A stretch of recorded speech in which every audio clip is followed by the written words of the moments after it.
One of my goals this year is to break out of my routine, so instead of going to a party or doing the countdown in front of my TV, I decided that I would hike to the peak and watch the first sunrise of 2025. And when I brought the idea up, my uncle decided to tag along.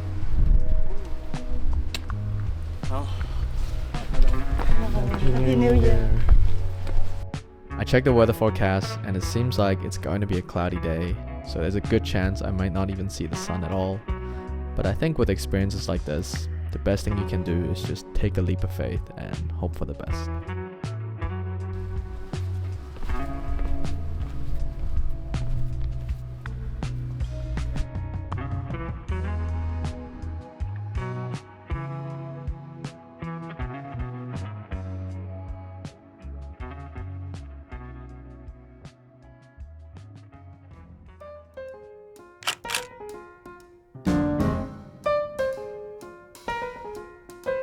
I have too much energy this morning, so I'm gonna journal for a bit.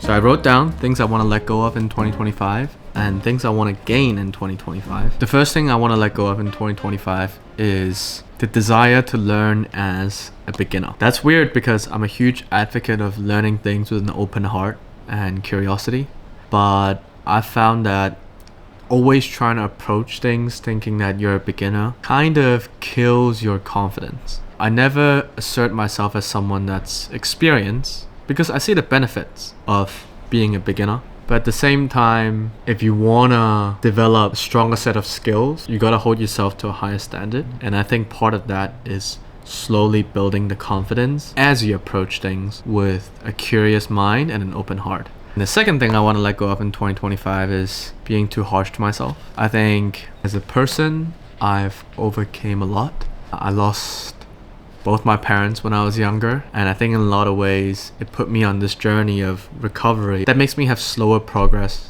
than my peers. And yes, it makes me feel confused and it makes me feel lost, but at the same time, the journey that I'm on is very unique and I really just want to learn in my own way. So instead of comparing myself to others and beating myself up, this year I want to just recognize that, hey, you are learning and you've suffered a lot, you've learned a lot, and it's okay to take some time to learn the way you want to learn. The third one that I want to give up is friends that don't understand me. I think I want to surround myself with people who have that same energy that they want to tackle every day with everything they've got. And try to reserve my energy for those people. That's something I want to work better on this year. In the middle of recording my segment, my last snack in Hong Kong arrived.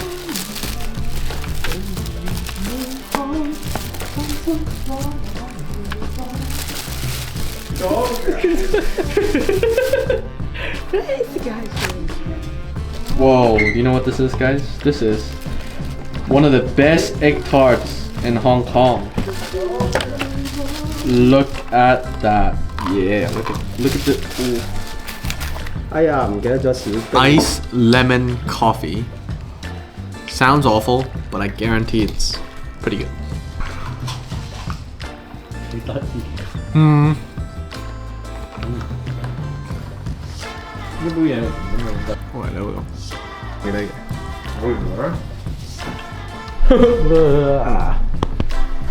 It's always sad to say goodbye to family. Okay, I got interrupted by that wonderful egg tart, but let's get back to the conversation. And I think we're up to the 3 things I want to gain in 2025. And number 1 is something that I talked a little bit about earlier, but I want to have more love for myself. One thing that I've realized lately is when I was younger, I have this mindset where I would punish myself mentally before anyone else punished me. Then at least I feel like, oh, I know I'm in the wrong already, therefore your punishment doesn't hurt as much. I know it doesn't make that much sense, but that's what I used to do. And I think it's carrying on into my adult life a little bit, and I'd like to change that. And the second thing I want to gain in 2025 is the confidence of a professional. I want to work on my things with more confidence. I want to learn. I want to really absorb everything there is about, for example, video making, storytelling, and I want to make meaningful stories. I don't want to just make vlogs that talk about my lifestyle. I want to make videos that showcase genuine connections or me talking about some things that I really truly learned and cared about, and just capture my story in a way that I deem meaningful. Last thing that I want to work on more in 2025 is health. I want to be more flexible this year. I find that because I go to the gym all the time, I'm always quite stiff and I sit a lot. So this year I want to stretch more, get into yoga. I always say I want to get into yoga, but I never do. But this year I want to do that.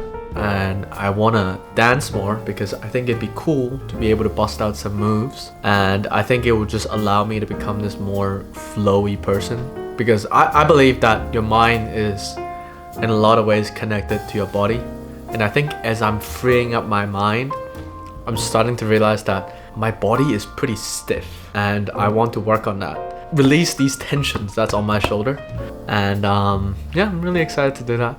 And those are the 3 things that I want to let go in 2025. If there's one last thing that's always in my mind is I want to tell the story of how losing my parents changed my life. But truthfully, that story is a complicated one. It's not something that I'm afraid to talk about, but it is something that I want to portray properly. And often I feel like it's hard for me to tell that story without the skills in writing, without the skills in capturing. So partly why I want to hone these skills is so one day I can tell my story in a way that's more meaningful. And I hope that one day I can tell you guys about my parents in a way that's meaningful and captivating and also just beautiful. Until that day, I'm really excited to take you guys on this journey with me. And I know that 2025 is probably going to be a really chaotic year for a lot of people. I have this feeling it is going to be, but I have a lot of faith in you and I have a lot of faith in myself. And if you're watching from the other side of the camera, I believe in you. You got this. Let's work hard together in 2025 and take good care of yourself and the people around you. I'll see you around, yeah. Bye bye.